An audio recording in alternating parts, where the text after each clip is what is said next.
చెదరగొట్టే కారం రంగు రుచి ఆచి కారం పొడి. దేశవ్యాప్తంగా ఓటు చోరీ అంటూ రాహుల్ గాంధీ ప్రచారం చేస్తుంటే తెలంగాణలో సొంత పార్టీ నేతలే ఓట్ల చోరీకి పాల్పడ్డారంటూ బీఆర్ఎస్ నేతలు ఆరోపిస్తున్నారు.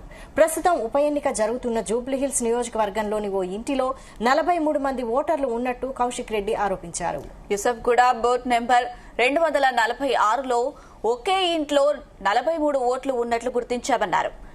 గెలవలేమన్న భయంతోనే కాంగ్రెస్ పార్టీ ఓట్ల చోరీకి పాల్పడ్డారంటున్నారు బీఆర్ఎస్ ఎమ్మెల్యే కౌశిక్ రెడ్డి.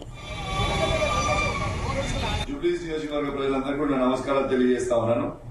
నిన్న యూసుఫ్గూడ డివిజన్ కి కేసీఆర్ గారి నాయకత్వంలో కేటీఆర్ గారు, హరీష్ రావు గారి ఆదేశాల మేరకు నన్ను ఇన్ఛార్జ్ గా అనౌన్స్ చేయడం జరిగింది. నాతో పాటు ఇంకొక శాసనసభ్యులు, మాజీ శాసనసభ్యులు, ఎమ్మెల్సీలు అందరూ కూడా ఇన్ఛార్జ్ గా ఉండడం జరిగింది. ఇలా నేను ఒక్కటే అడుగుతా ఉన్నాను, కాంగ్రెస్ పార్టీ ఓట్ చోరీ గురించి మాట్లాడుతా ఉన్నాడు రాహుల్ గాంధీ గారు. ఇది ఓట్ చోరీయా కాదా అని నేను అడుగుతా ఉన్నాను. ఇలా కాంగ్రెస్ పార్టీ వాళ్ళు ఇలా ఒక్క ఇంటి మీద 43 ఓట్లు ఎక్కడైనా ఉంటాయా? ఇలా కాంగ్రెస్ పార్టీ ఓడిపోతున్నాను ఒక భయంతోని, ఇలా దొంగోట్లతోనైనా గెలవాలని ఒక ఆలోచనతోని ఇలా ఒక్క ఇంటి పేరు మీద 43 ఓట్లు ఏపించి నమోదు చేసుకున్నారంటే మీరు అర్థం చేసుకోండి. దొంగోట్లు ఎన్నో ఉన్నాయి.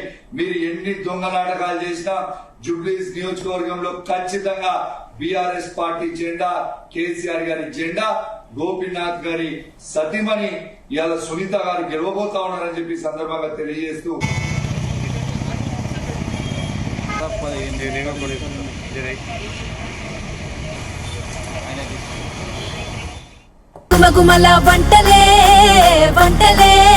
చెదరగొట్టే కారం రంగు రుచి ఆచి కారం పొడి.